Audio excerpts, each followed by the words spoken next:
Hi, this is Sam again. It's been a while since we've done some calculus. So here's a question: for what value of x in the 0 to 2 pi does the graph of y equals cos x over 2 plus sine x have a horizontal tangent? So a few things we have to know here. The first thing is horizontal tangent.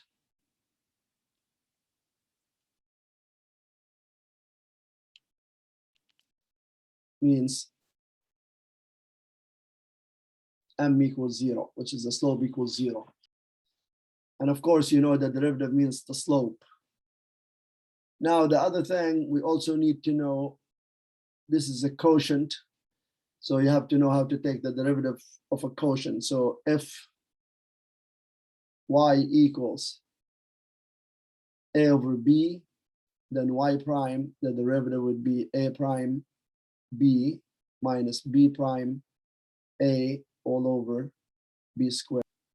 So this is how we have to tackle this question right here. So let's start off with the derivative.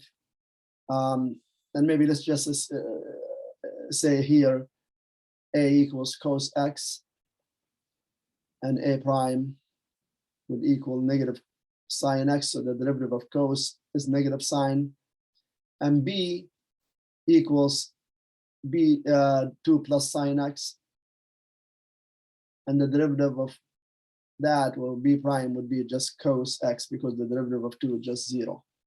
Now let's write this out in this format. So here y prime equals a prime, which is negative sine x, times 2 plus sine x, which is b, minus b prime, which is negative, cos x. So that would be minus cos x, times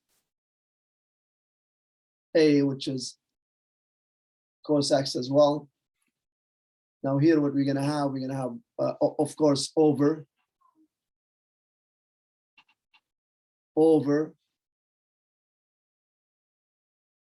2 plus sine x squared.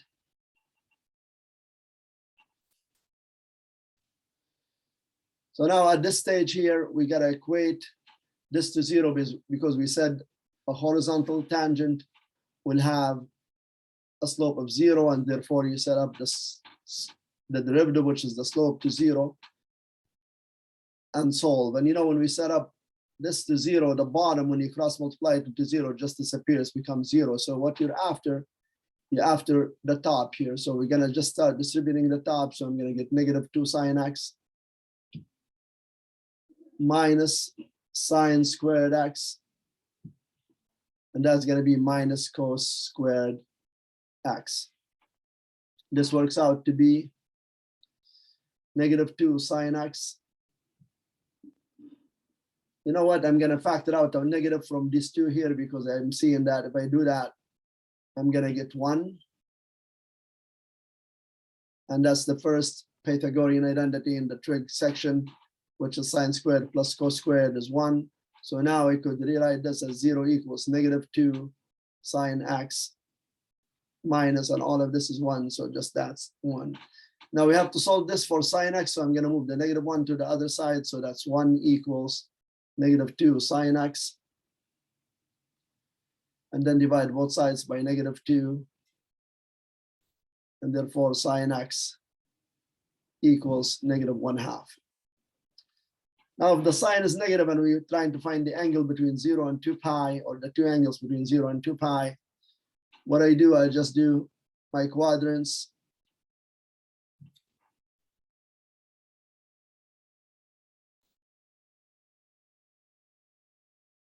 And of course, the sign is negative. It'll be in this quadrant right here, and this quadrant right here. Okay.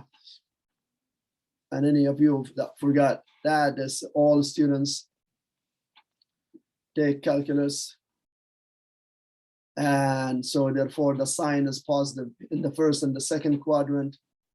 So if it's negative, then it's going to be in the third and the fourth quadrant. Also, what we need to remember here is our special angle triangle. So I'm just going to draw that right here.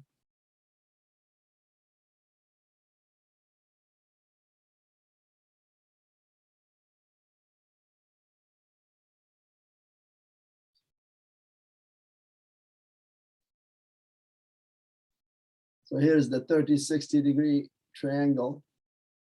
1, √3, 2. So the angle that has a sine of a half is the 30 degrees because sine 30 is 1/2.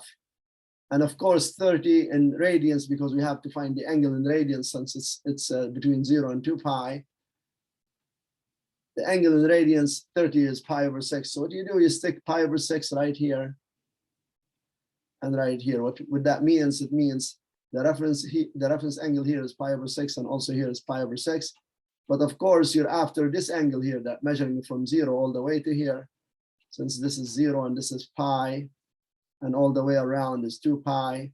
Of course, this is pi/2, and this is 3 pi/2, but we never really use them when we doing these kind of questions. So you gotta find this angle right here, and then you gotta find the angle that's after that, that's a bit bigger. So the first angle here, if we want to call it x1, would be go all the way to pi. You know, from here you're going all the way to pi and just add that little pi/6 right there. And that is basically, if you're doing common denominator, that's 6 pi/6 plus pi/6 equals 7 pi/6. So that's the first answer right here. And the second answer would be x2 equals, for this one right here, the big one, you go all the way to 2 pi and take away the pi/6. That will give you all of that right here. So it'll be 2 pi minus pi/6, which equals, that's 12/6 pi minus 1 pi/6, which gives you 11 pi/6, and that is your second answer. I'll let you do the common denominator and all of that, like if you want to take your time with that, but you could confirm it doing it your way, and that's what you'll get for the answer. So in this graph right here, you'll have a tangent line that's horizontal at 7 pi/6 and 11 pi/6, and that is the final answer for this. As always, thank you for watching again. Don't forget to hit that like button, share with family and friends, and subscribe to my channel. Keep supporting. Till next time, bye-bye.